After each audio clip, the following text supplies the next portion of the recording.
So the hammer got away without a war. But now, they are beginning to now. So he began the woman. Don't blame them all for here in Nigeria. Nigeria can work in taking Kitty to Chagacha school. Yeah, that's a yegi to Nigeria Belega as he shamani he should.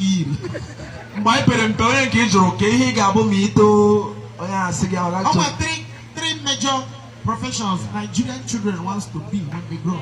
Once each Robert, what would you like to be when you grow up? Mommy, I would like to be a medical doctor. Mommy, I would like to be a lawyer. Engineer, idiot. Nigeria got on because how many win? Then my brother, you better chase a little jambo.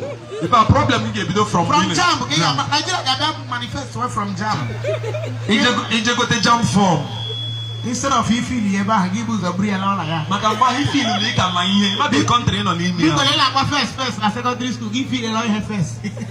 We jump form, ever hate it. First name. Give your name, Obodo. Yeah, Bafam Pampago. Middle name. Give the Hokosrachi. Ahampage, last name. Go Thomas. Or what the baptismal name, but an email.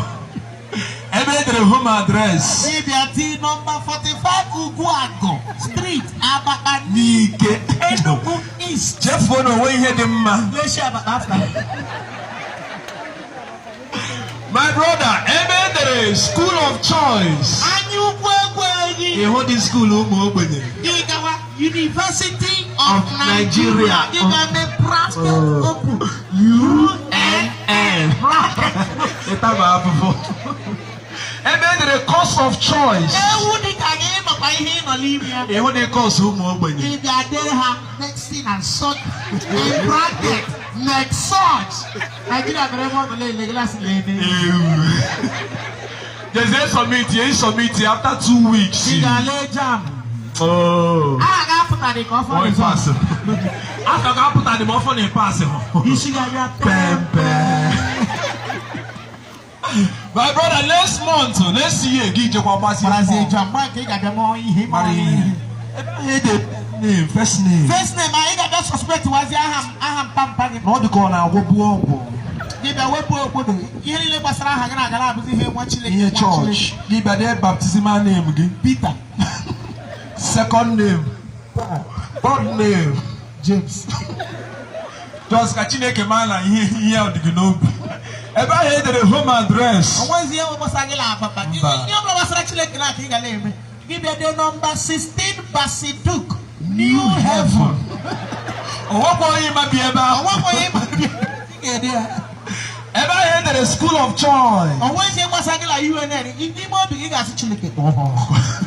Give me a choice or Zibondo. IMT.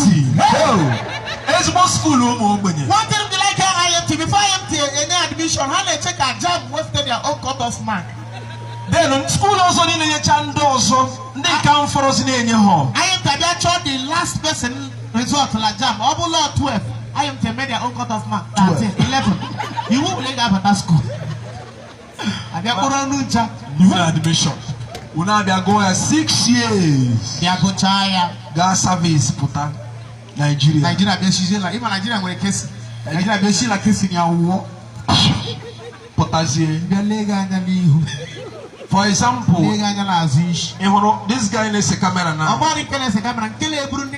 Photo. Umbrella. Computer science. A suit. Nigeria. Go to umbrella.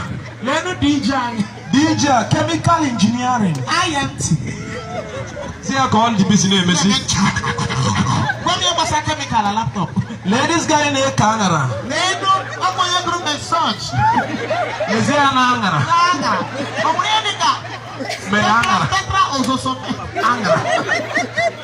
Nigeria.